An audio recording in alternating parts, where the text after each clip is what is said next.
You're listening to Graveyard Show Classic.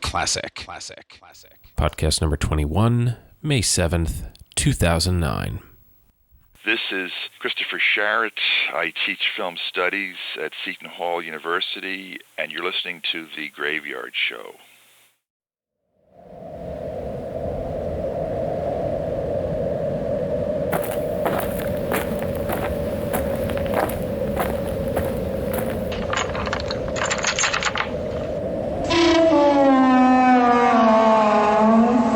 Welcome to the Graveyard.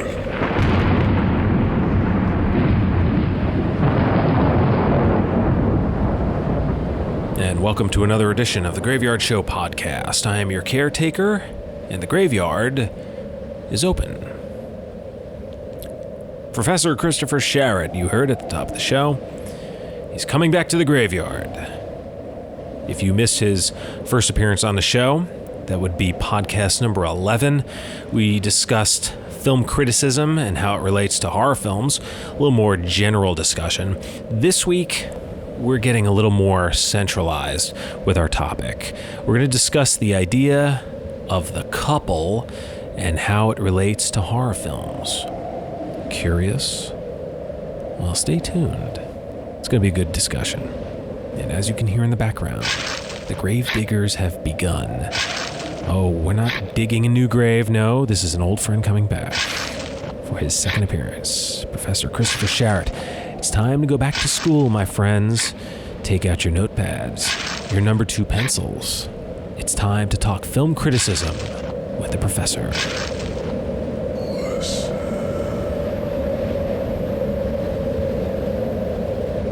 And making his return to the graveyard is Christopher Sharrett, who is the professor of communication and film studies at Seton Hall University in South Orange, New Jersey. He's published numerous articles on horror film and other genres.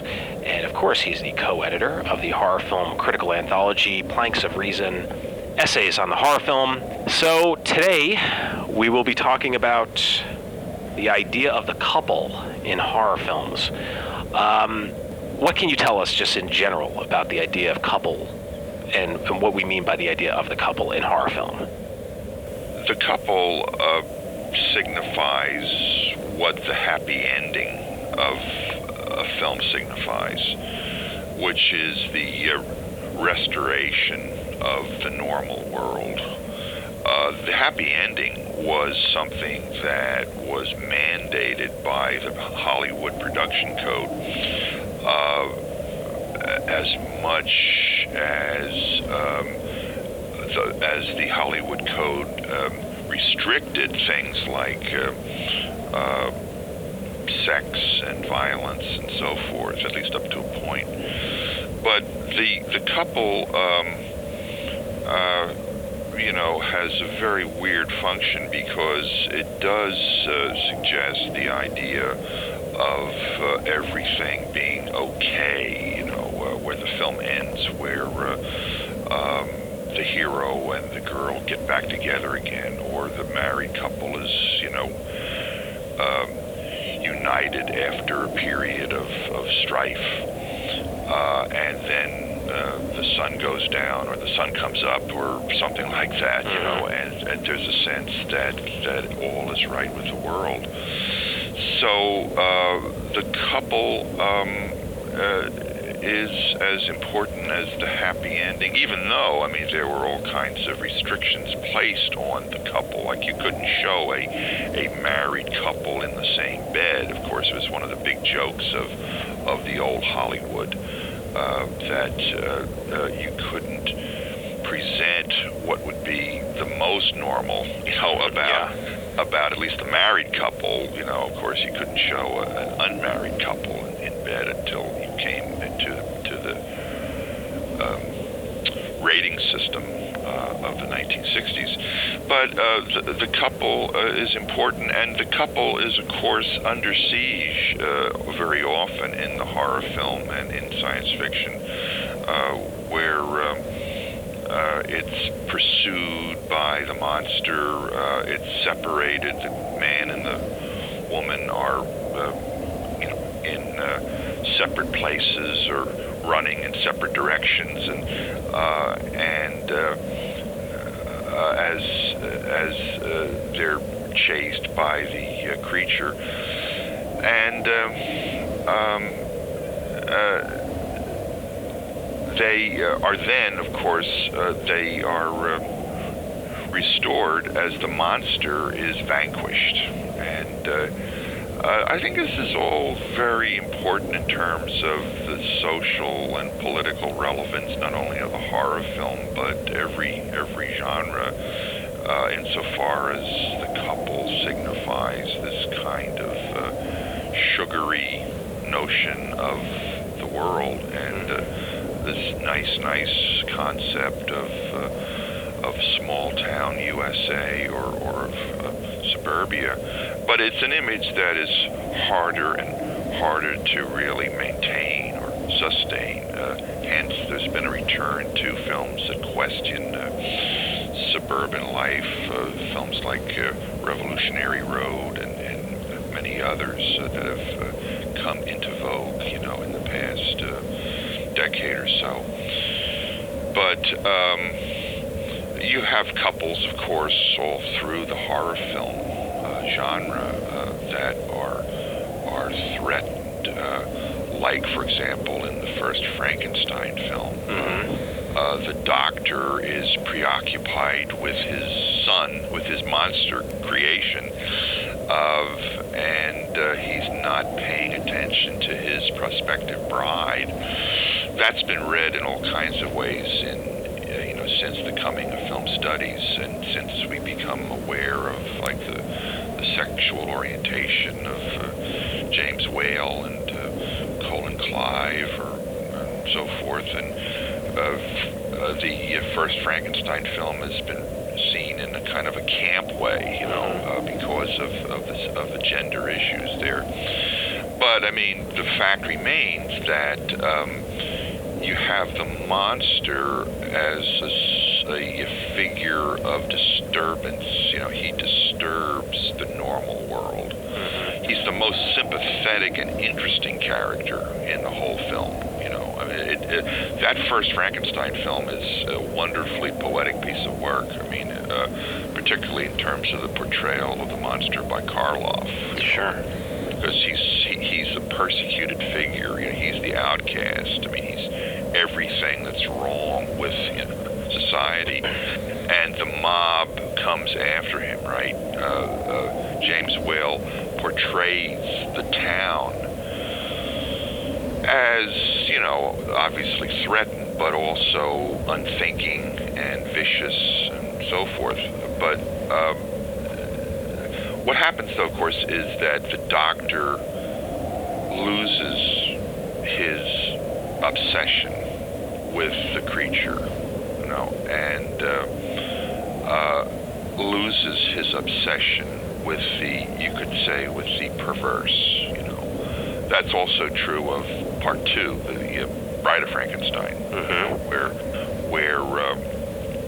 the doctor is coerced by his former professor, played by the wonderful Ernest Thesiger, to come back and to create another creature, the bride of the monster. So you have in the Bride of Frankenstein this sort of adversarial couple, this perverse couple.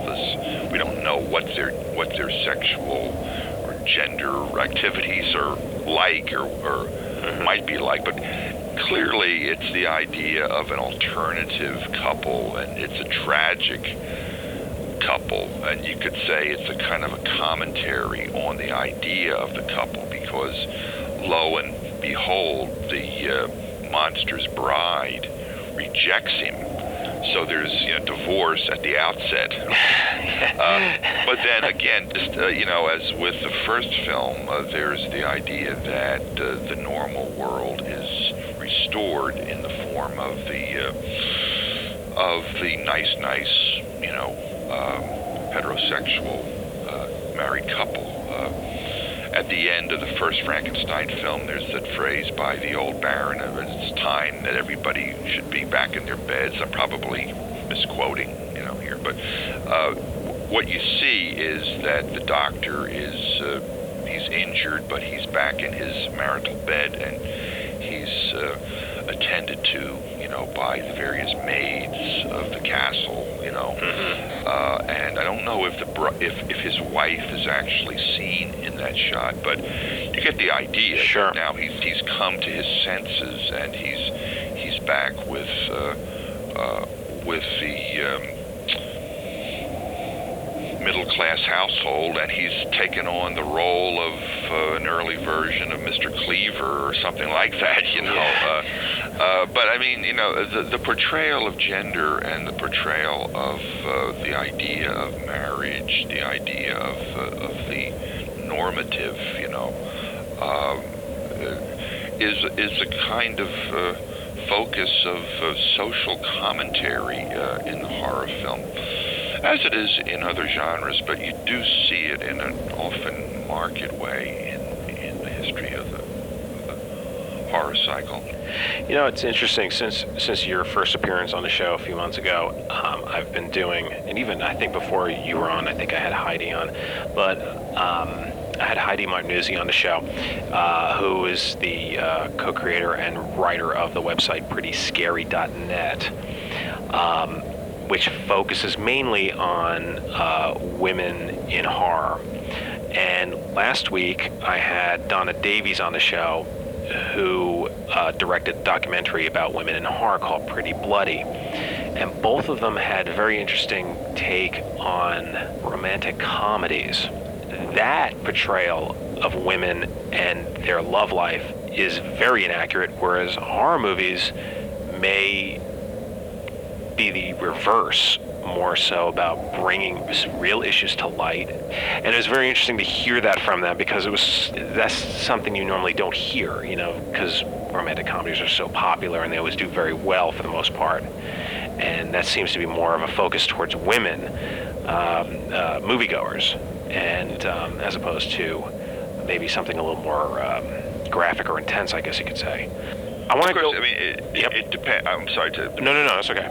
That it depends on how you interpret films and the kind of hindsight that you bring, because there are a lot of romantic comedies. I can think of the film by Vincent Minnelli called the Long Trailer, which is a Desi Arnaz, excuse me, and Lucille Ball comedy, which, it's a funny film, but it also can be seen as a scathing comment on marriage and how marriage is impossible, which is pretty much what Arnaz and Lucille Ball did. Yeah. At the end, they kiss and make up, but most of the show and in most of their films, you get this idea that there's real tension. And there are comedies, musical comedies like Meet Me in St. Louis, which has often been the focus of some critics, like, for example, Robin Wood and Andrew Britton have written about how that film in some ways is a precursor of the modern horror film, because it's a portrayal of small-town life, but the kids in it are kind of monstrous, Yeah. And there's a famous Halloween sequence where the kids go out and they torment the neighbors, Yeah. So, and in the women's melodrama, which is often thought of as being like a kind of weepy genre where women watch it just to cry and so forth. And some of them are very effective in evoking that emotion, which you aren't supposed to have, or at least men aren't. Yeah. But a lot of good melodramas like Stella Dallas and The Reckless Moment and Some Came Running, there are plenty of them, are pretty serious critiques of suburbia and the suburban household and the plight of women. So that's just like a parenthetical thought that, if you look at films carefully, I don't think it's saying too much or it's overreading to see that the most intelligent filmmakers who took on romantic comedies or melodramas and so forth could be very savvy, especially European immigrant, directors who came to Hollywood, and they put their vision of America on film, and many of them, like Max Ophuls and others, saw the American way of life as being pretty ridiculous, and so there's a lot of subversion going on in various genres. But anyway, back to the horror film, I guess. Well, it's interesting because I do want to go back in time, even a little bit before the original Frankenstein, and talk about the German film Nosferatu. Nosferatu, yeah. As well as the Cabinet of Dr. Caligari, and also Dracula, the Universal Bela Lugosi 1931 version. There are some really interesting ideas going on within those films as far as the couple, because you have Nosferatu, where the woman is giving herself up in the end to destroy the vampire. You have the Cabinet of Dr. Caligari, which I know you could probably talk about the entire show about that film, where you have the couple ending up really, you don't know really if they're a couple, if I remember correctly. They're in the insane asylum, and so you don't have happy endings there, but yet here in the American version of Dracula, you have the happy ending where the couple is now walking upwards towards the light at the end, where Van Helsing is staying down below to finish the job. Three very different films. And even the Dracula version, when it came, when you look at the Langella film, that certainly has a very different ending, as well as the Coppola version. So, what are your thoughts about that? Well, let's start, I guess, at the early days. What can you tell us about, Nosferatu, Dracula, Cabinet of Dr. Caligari? Well, wow. About those films. Yeah. F.W. Murnau was just such a genius, and one of the great figures of the Weimar cinema, and also, of course, he worked in Hollywood, made Sunrise, and was just a major pioneer, and influenced people like John Ford, who was a very different director, and Hitchcock, of course, and others, but Murnau, it's interesting. I mean, we talk about the idea that he was a closeted gay man, or semi-closeted, but he makes films that seem to be about the destruction of the other, the monster, the figure that you would think he would empathize with more. And in Nosferatu, he creates probably the most repulsive image of the vampire. This giant rat, and some have argued too that this is a very anti-Semitic figure, that this figure is like the archetypal image of the Jew that anti-Semites had played on for years in cartoons and so forth. So it's a very complicated and ambivalent film, I think, in its approach toward its subject matter. Having said that, though, I mean, you have the idea of the woman being so drawn by the power of Dracula. I mean, that's basic to the myth, to the story, that Dracula is, well, of course, he's the devil, he's the incarnation of evil, he's the Lord of the Flies, he controls the base elements, including base instincts. But,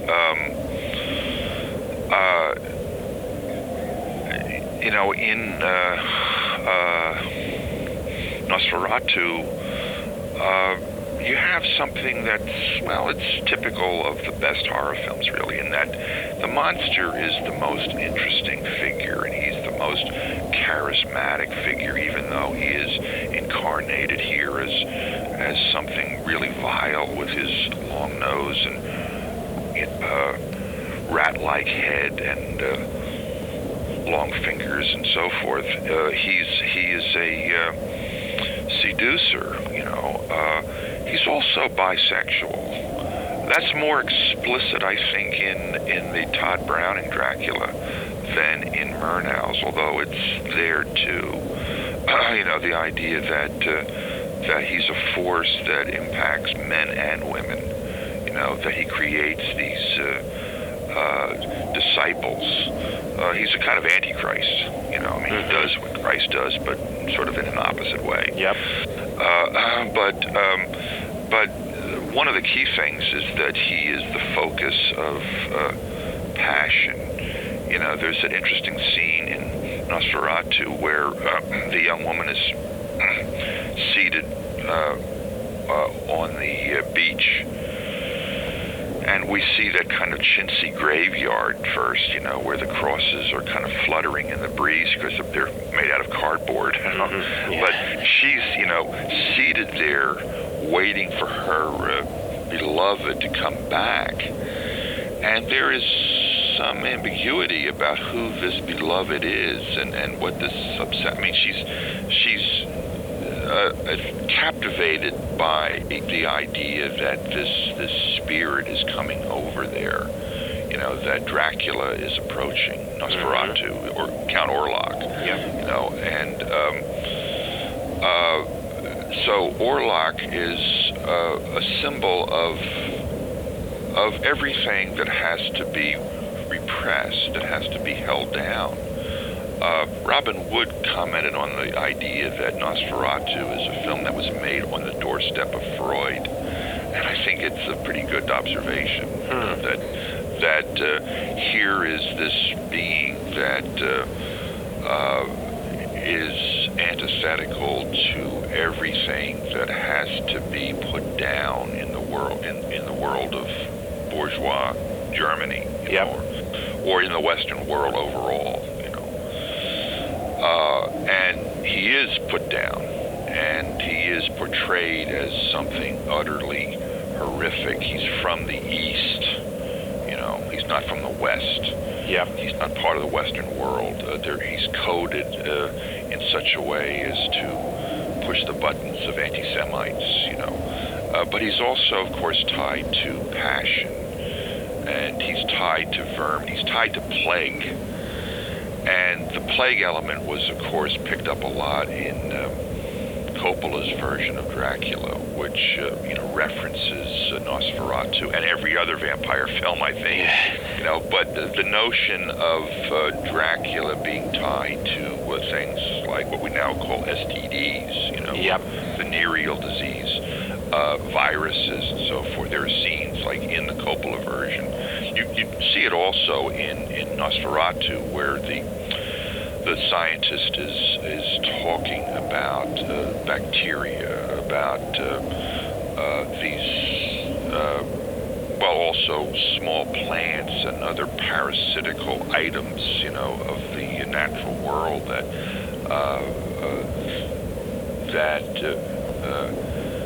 feed on others and that are in some sense or other unnatural.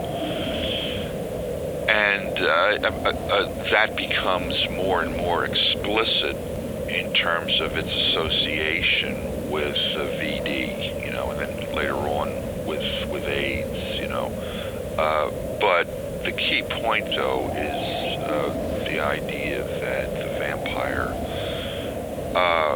is a symbol of everything that has to be put down, that has to be in some sense repressed,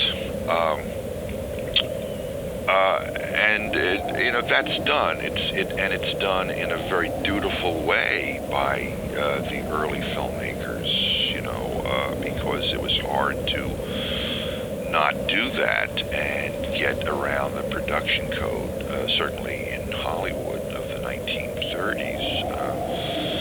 Although the first Dracula was really pre-code, but it followed the standards of other censorship boards and so forth. It's very problematical because if you read the Dracula novel by Bram Stoker,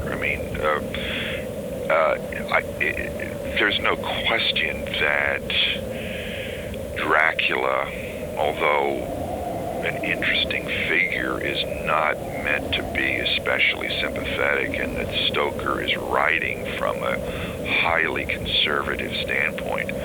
But that sensibility, is not by any means intact in the screen, renderings. Dracula is seen, certainly by the time of Todd Browning's film in 1931, he's seen as a romantic figure. And that was almost done to death with the emphasis. I mean, after all, Lugosi's incarnation of Dracula with the full dress suit and the cape became the image of Dracula, right? Sure. In everything from Count Chocula cereals to whatever. Yeah. But the point, though, is that he is this kind of debauched roue, this man who prowls the night, and he's kind of like a lounge lizard, but there's a great romantic aspect to him as he says things like to be dead, to be truly dead, like he's tired of life, he's tired of life's pleasures, but yet he's obsessed with them. He has the idea that he has Renfield as a partner, and he's going after male partners as well as the brides of Dracula. Makes him like a triple threat, in terms of the maintaining of middle class, society.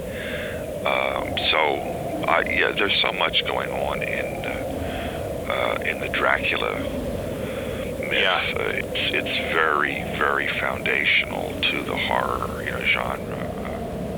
Now, the other film that I had mentioned, the other German film, for those that have not seen it, The Cabinet of Dr. Caligari.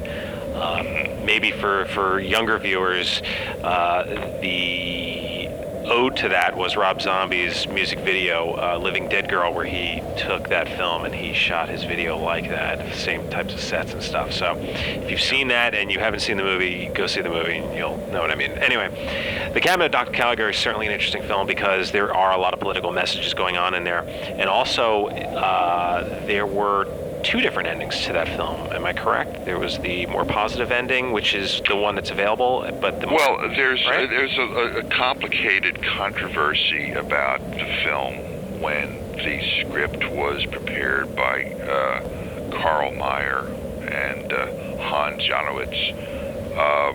The ending that was placed on the film, and there are all kinds of people who were involved in the creation of the ending, aside from the director, Robert Wiene, was people like Fritz Lang and many people who were very big to the German cinema of the 1920s or the cinema after World War I. Eric Palmer, of course, the famous producer from UFA, was involved in this, but I mean, for those that don't know who, I'm sorry, for those that don't know who UFA was, can you just briefly? Well, UFA. I won't go into the actual German name because I can hardly pronounce it at this hour of the night. But it was the major German film studio. It was a major player on the international scene, and it was the major rival to Hollywood. They exported a lot of films, and that caused a big hubbub inside of Hollywood because Germany was a big competitor. But UFA is a very important film studio of the early cinema, and it was located, of course, in Germany, and it was taken over as a propaganda mechanism, basically, by the Nazis after the rise of Adolf Hitler as the Chancellor of Germany. But in that period from 1919 to the coming of Hitler, you saw one of the most interesting and productive and rich periods of film history where, I mean, there's just an endless list of important films, both in horror and science fiction and in drama overall, and just, on and on.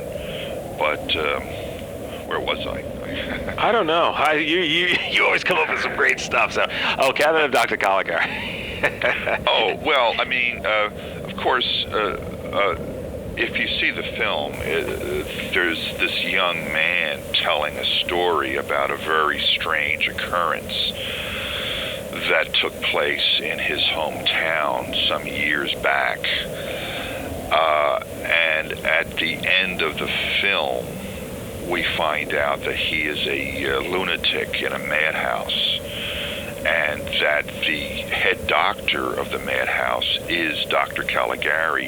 In the main body of the film, Dr. Caligari is this traveling hypnotist and charlatan, as he's called, who travels to various towns to appear in sideshows, carnivals, with his famous cabinet. And the cabinet is this big upright coffin which contains Cesare, who was one of the great early monsters of film history, played by the great Conrad Veidt. And he's this tall, skinny character wearing a very strange kind of black leotard and a long white face. And he goes and does these dirty deeds on behalf of his controller, who is Dr. Caligari. And he kidnaps women, of course, and he also takes revenge on the enemies of Dr. Caligari, the people of the town who have wronged the doctor in various ways. But what I mean, the issue there, I mean, there are all kinds of issues about about the cabinet of Dr. Caligari. I mean, it's not a long film, but it's very dense in terms of its text, its narrative. But the issue is that there was a concern about the presentation there was a concern to have a happy ending, an ending that would stabilize things by turning Dr. Caligari into this figure of authority and a figure to be respected. Caligari turns into not this monster, but a figure who brings consolation. The final line of the film is, I think I understand his problem, him being the narrator of the film, who is now portrayed as a lunatic. Yep. And his bride that he's talking about in the story is another. She's also a patient. Yeah. And she's just wandering, if I remember correctly. Well, I think, I'm trying to think of all the images. She's either sitting playing this piano, which is a kind of like air piano, or she's standing upright. That's right. But the idea there is the couple is shattered, that the normality of the couple is turned upside down, but the sense of the normal, the sense of the happy ending, if you want to call it that, there have been plenty of critics who've argued that this ending is as subversive as anything else. But the issue is that the ending presents an image of the doctor as a figure of authority and a figure of control and a figure of the German class system, which has to be respected. And you've got a similar issue in a number of films, like the Blue Angel, made just before the end of the Weimar period, really, by Joseph von Sternberg, where there was a big complaint about the film on the part of German producers, because it was felt that the film had a very negative image of the German middle class. Now, in Caligari, what you have in the ending is a very positive image of the German middle class by turning the evil Dr. Caligari into a highly respectable-looking German doctor with a three-piece suit and a monocle and so forth. One issue there is to understand that Germany was dealing with a highly stratified class system.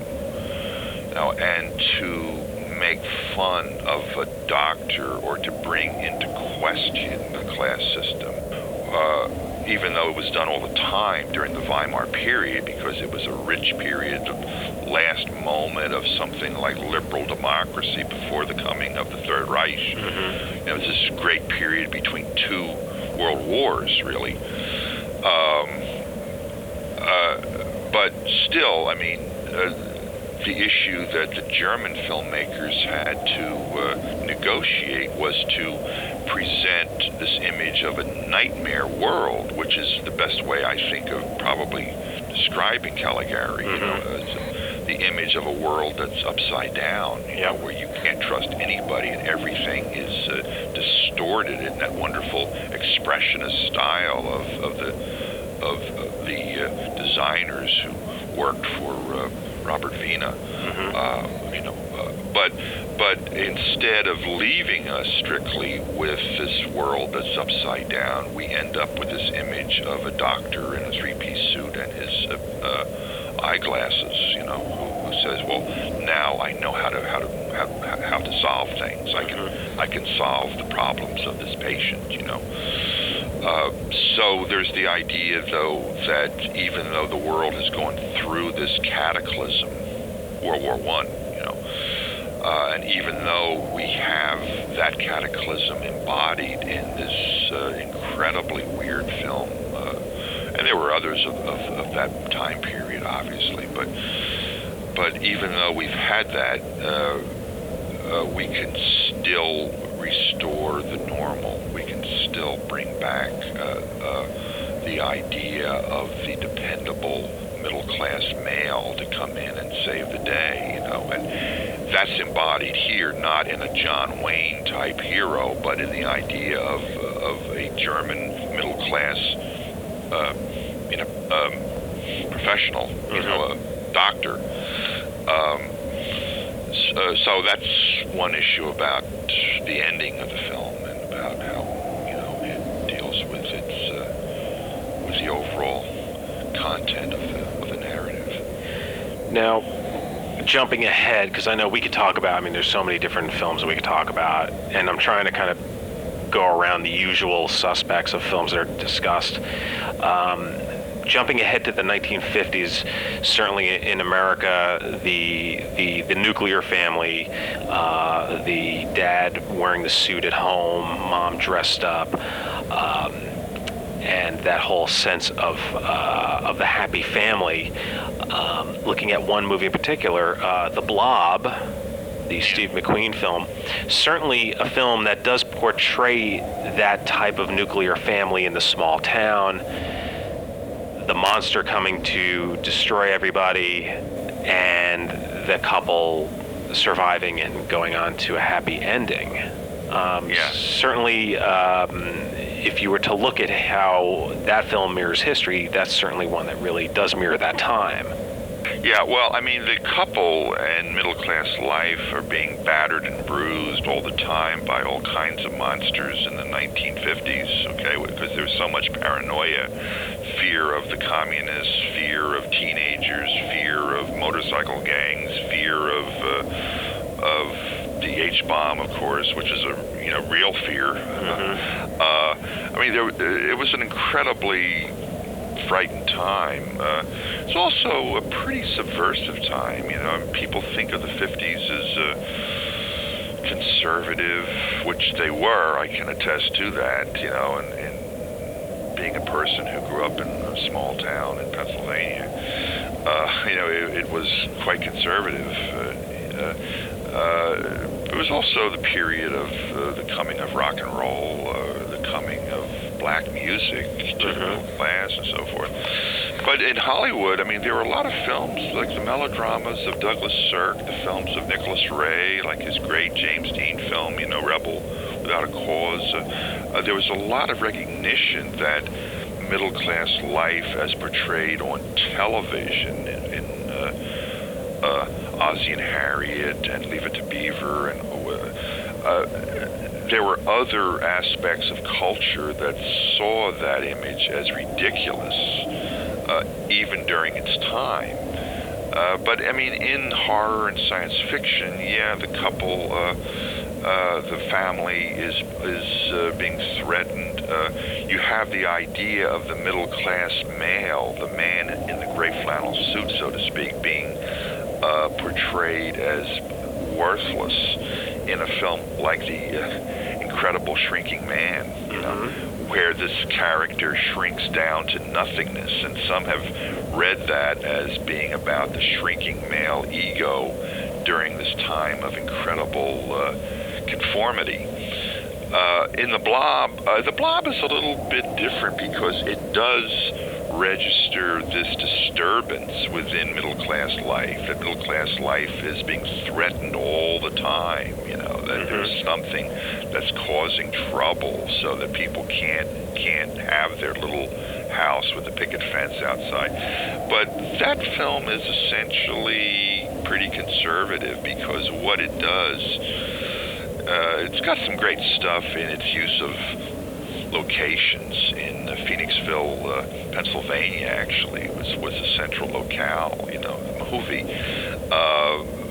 But it portrays teenagers as cooperative. And that's not any new insight on my part, but it's pretty basic, the idea that the gang of teens that's led by Steve McQueen in his first major role, right? One of the great rebel figures of cinema.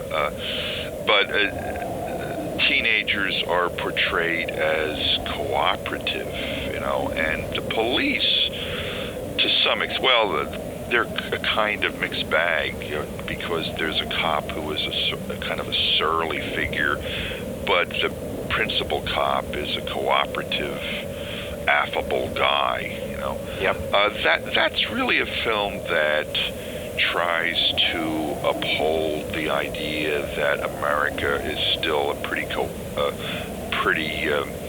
together place, that it's cohesive, that it can pull together in the face of a common enemy. And even though, there is a threat posed, that it's a threat that is surmountable, which is an idea that you see in science fiction without too much variation, in the 50s, because most of those giant ants and giant spiders and creatures from outer space and all are pretty much vanquished, and they show this idea of us against them, which was a prevailing, notion of the 50s. But Hollywood constructs this problem in such a way as to suggest that we can come through it. We can prevail. Now, what's interesting is when you look at the films of the 70s and the 80s, certainly an interesting offspring of the 60s. And as tempting as it is to get into the Texas Chainsaw Massacre, which again, I'm sure we could talk about an entire show on that, and Blue Velvet, I'd like to get into a different film that David Cronenberg directed, which I don't know if it really gets discussed as much as I think it doesn't. Scanners. Yeah. Certainly an interesting film because you have of the three leads, 2 men, 1 woman. The 2 male leads are brothers, which you find out, I guess, about midway through the film. Right. Yeah. And certainly at the end, where you have this assimilation of one brother into the other. Yeah. Oh. Yeah. What do you read into Scanners? Well, it's a kind of a Cain and Abel story at one level. The ending, you can read in various ways. I think it's ambivalent because you hear the consoling voice of the nice brother, but you see the face of the malevolent brother, although his face is kind of benign in that final shot. But I read Scanners more as a story about people creating an alternative family, you know, the people who are the Scanners, and also the idea that life in this country by the 80s was pretty impossible for sensitive people, you know, because you've got the idea of that opening shot of the character played by, who's the actor, Stephen Lack, I think. He's sitting in this shopping mall, and he's looking at these two middle-class, well-heeled, you know, women who are staring at him. And they're saying something like, look at that bum with the long hair and his dirty clothes and so forth. And then he begins to, you know, vibrate and shake, and that causes them to bleed and, you know, go on. But, I mean, the idea there, I think, that makes the film have such resonance is that sensitive people have a hard time of it. You know, there's also a reference to artists. One of the Scanners deals with his problem, his paranormal issue, I mean, his ability to do things like read minds and so forth, which is portrayed as a liability. You know, it's like an ailment, because who wants to be inside the heads of other people all the time? You know, but he deals with it by turning it into art, which is a wonderful idea, you know, and it's kind of basic, really, the way that people cope with the outside world by trying to turn it into art, you know.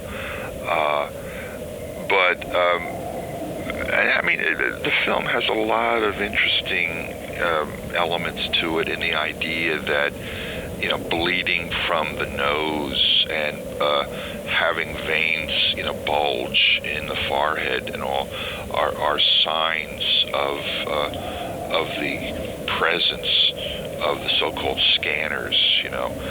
It brings in the idea, and again, I don't think this is any kind of an insight from me, the idea of maladies like high blood pressure, tension of all kinds, you know, stroke, you know, stress. The idea that living in the daily world produces just incredible stress on a sensitive person, and even on people who aren't so sensitive, you know. And it's one of those films.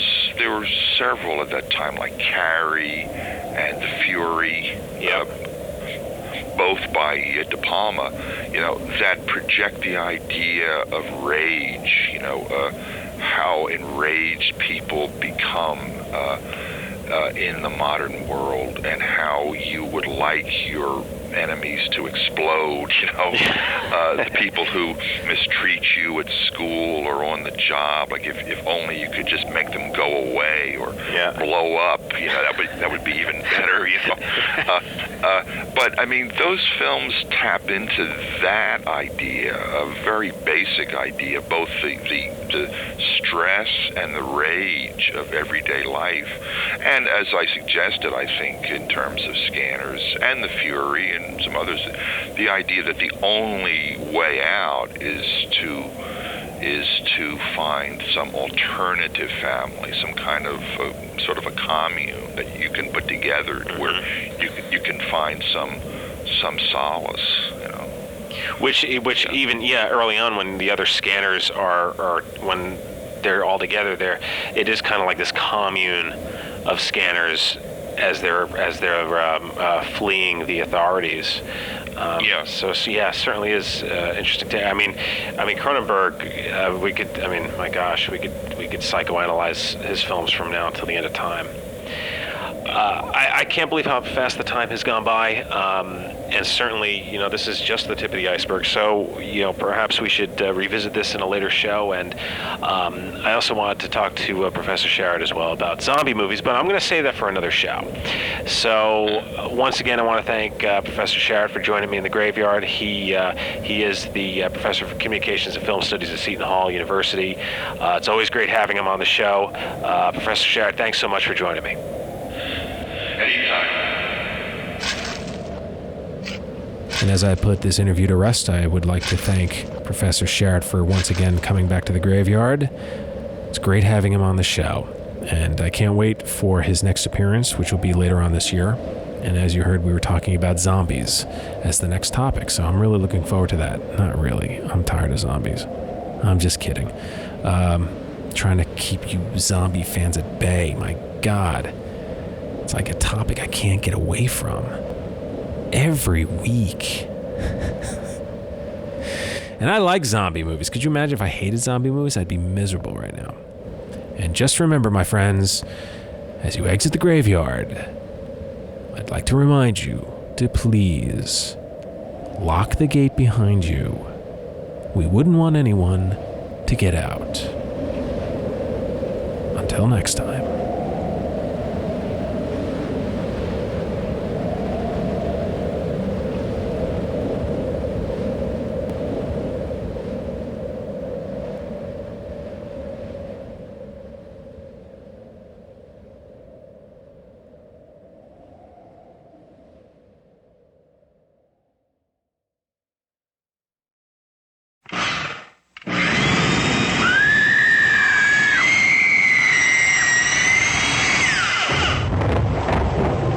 This podcast is a proud member of the Horror Podcasting Network. Will Ross here, and I want to talk to you all about 118 Migration, the new horror audio drama from the guys who brought you Smart Bomb Radio. Well, not so much tell you as show you. Outside the house, the dark thing slammed against the front door, screaming at her, growling and snapping. She laughed at his rage, long and deep and mocking. Check it out at 118.libsyn.com or search for us on iTunes. We here at the Cadaver Lab Podcast take horror seriously. We'll tear your soul apart. Some people lose their faith because heaven shows them too little. But how many people lose their faith because heaven shows them too much? You'll never grow old, Michael, and you'll never die. But you must be. Klaatu, Verata. Maybe a daily kick in the balls or something. Hey, that's cool, man. So holy damn it, I've got gingivitis. It's kind of like a vampire boner. I would kill to be a tight leather suit. Everything you've ever learned about freestyle orifice probing, you learned from me. Oh, this definitely gets them all time. For more information, visit cadaverlab.com or search for us on iTunes. Hi, this is Jerry's phone. He doesn't have the right cell service, so he gets no bars out here in the middle of nowhere. This camping trip isn't too bad, eh? I mean, what can you say against nature, right? So, when you called warning him about the disappearance and violent death of lots of campers up here in the mountains... What do you want? I asked the questions. He didn't get that message. I guess he and his friends will have to find out for themselves. Where are you now? I don't know. Where are you now? 19 Nocturne Boulevard?